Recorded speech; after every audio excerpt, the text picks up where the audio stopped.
皆さんこんにちは、若のりです。今日はお金も手間もかけない節約ランチレシピ10選をご紹介していきます。お昼ご飯って毎日考えるのが意外と大変ですよね。外食やコンビニが続くと食費もかさむし、かといって手の込んだ料理を作る時間もない。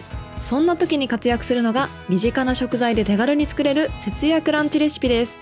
家にある食材を上手に使えばお財布に優しく、しっかり満足感のあるランチが楽しめますよ。今回は少ない材料で作れるものやパパッと作れる時短レシピなど、節約しながら美味しく食べられるランチレシピをまとめてご紹介していきます。ぜひ最後までご覧ください。